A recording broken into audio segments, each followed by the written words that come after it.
Thank you. Thank you so much, Montana. Wow. Okay, you thought it was my dad, didn't you? That's what... that Junior gets him every time, right? They thought it was Junior. Well, thank you very much, guys. It's great to be back. I feel like I was just here 2 weeks ago headlining this in Billings. You know, it's funny. I get asked to do a lot of the political events, but when they ask, will you go out to Montana? How do you say no? All right? But this is the first time I haven't been able to turn it into like a full weekend excursion, so that's a bit of a disaster. This is just this, okay? But you guys make me feel really welcome, so it's awesome. I've been coming here for a long time, so this state means a lot to me. I'm, as many of you probably know, big shooter, big hunter, big fisherman. That's why I also feel ridiculous in the suit, but we're just gonna do it, okay? So I've been coming out here since I first got a car. I used to take a month off every summer. I would drive out west, live in the back of my truck, fish all the rivers in the west, and really got to know the state. And the reason I got into Montana politics was because I met your Senator Steve Daines in elk camp. I was in elk camp.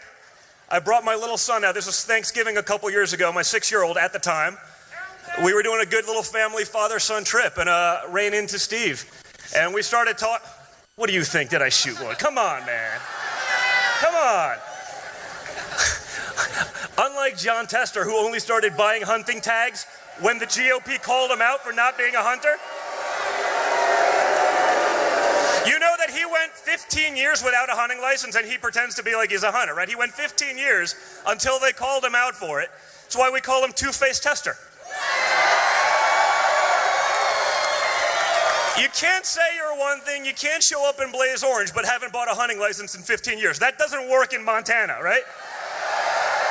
You can maybe make that work in New York City, but that's about it. Not this side of the Mississippi. So I was out at hunting camp with Steve Daines, and we got this great friendship going, and you know, so many of the great outdoor experiences that I've been able to have on the rivers here, in the woods, in the mountains, you know, with my son, and I got to know this guy, and that's the way you get to really know someone, not in a boardroom, not across the table at a negotiation, not even in politics, but sharing time around a campfire in hunting camp, you really get to know someone. And I got to know Steve, and when then Greg Gianforte, your great congressman, was running, they said, Don, would you come out to Montana? I'm saying, I'm a guy from New York City. I'm not sure if I fly in Montana. How's that gonna work? Turns out it worked really well. We had a great time. We really moved the needle. We got to do a little bit of shooting. We even went out doing some prairie dogging. By the time the New York Times got a hold of it, we were shooting pregnant dogs. Not prairie dogs, pregnant dogs. So that was your fake news media. This was the headline. I'm saying, I don't remember doing that. But we had a good time. You know what? They're here. Come on. Steve, Greg, get up here.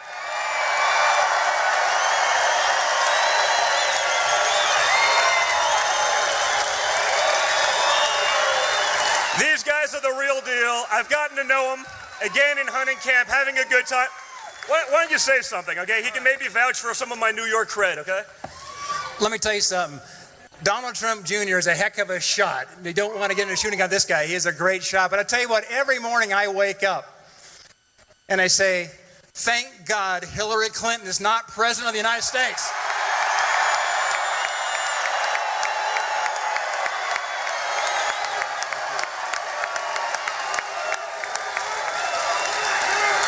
And then there's another thing to say thanks for. Thank God Donald J. Trump is.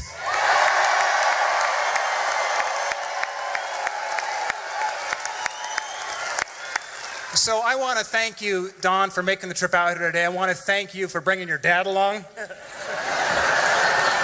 And we had a great flight out with the president, seeing the beautiful landscapes of Montana as we landed up at the airport just a few minutes ago. So thank you for coming out. Thank you for making America great again.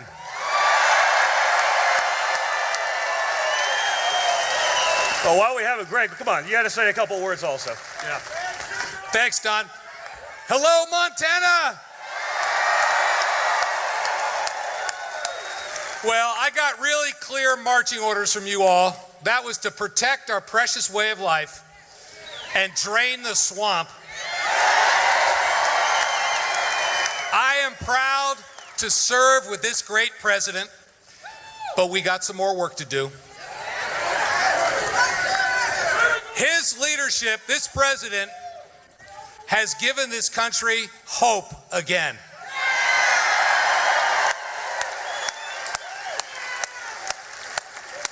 And we are going to make America great again.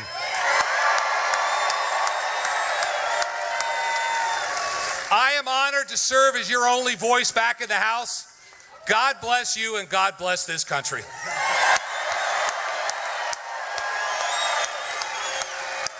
Well, thank you guys. So, why are we here? We're here because we're going to make America great again.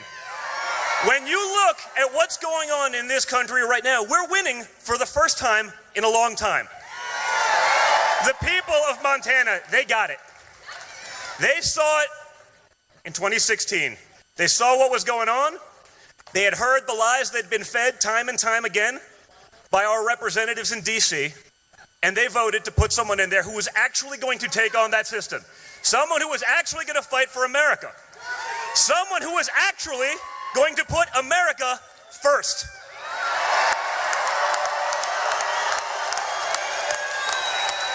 Now, it's hard to believe.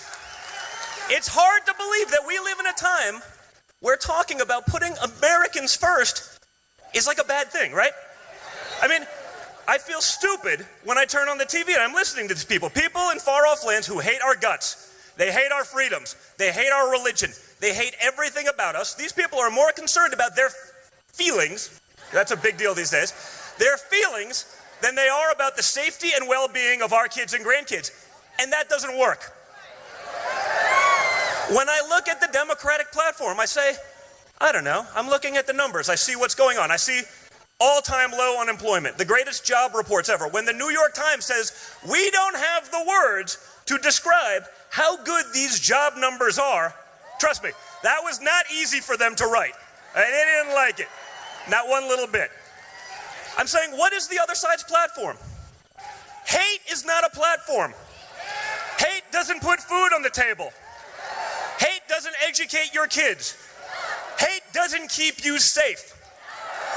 All of the things that we're doing, I can't think of a single measurement where we aren't better off today than we were 18 months ago.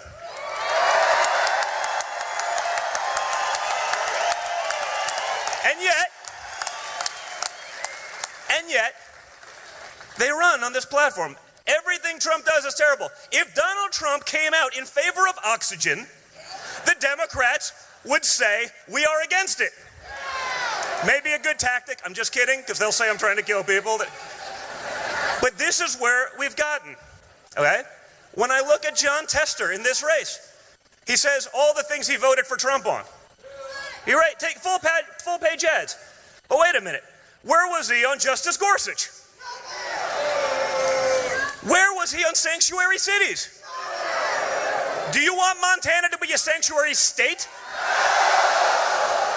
And most importantly, the big one.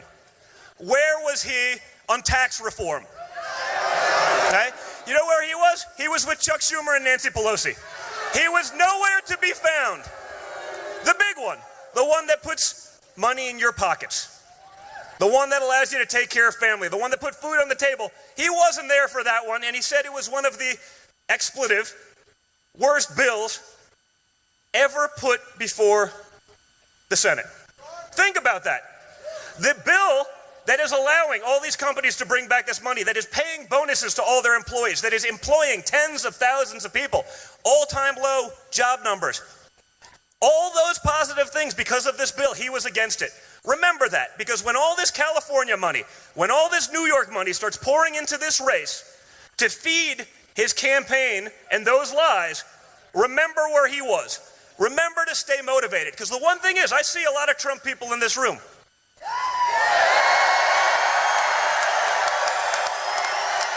But you got to stay into it. You got to have the same enthusiasm for all of these guys, and for Rosendale, and for everyone that you had for Donald Trump, because just because Donald Trump isn't on the ticket in 2018 doesn't mean that everything he has accomplished is not on the ticket. The other side wants to get rid of it all. You have to stay in this fight. You have to stay motivated. You have to get your friends out there, and you have to turn up to vote in November. That's going to make the difference. That's going to be everything, okay? I'm going to be coming a lot out here in this fall, helping all of these guys. I would rather be doing it with a bow or a fly rod, but we'll do that in November after everything, okay? But we're going to be out there fighting for Montana. We're going to do what we've always said we're going to do. And by the way, we're also going to be fighting for public lands, okay? That's one of those things. They come out there and they hit us. Trump's selling them off. I said, we had it. What are you talking about? But that's their big soundbite for the outdoorsman. You know, the reality isn't true, but no one's going to look beyond that, okay? Remember what we're doing. Look at the policies. Don't just buy everything that you read, okay? Advertising can buy a lot and it can sell a lot of garbage. Very true. There's a lot of it these days, man. That's the reality. Think of the amount of winning we could have if you actually had a little cooperation with the media. If they were half as friendly to us, we don't even need all of the friendly that they were for our predecessor, which was he could do no wrong. If they were a tenth as friendly to us as they were to him, if you got rid of the nonsense, you got rid of the noise, just think of how much more you could do. That's why you're so important. That's why Montana is relevant right now. That's what these guys are fighting for every day. And that's what Matt Rosedale's going to be fighting for come November.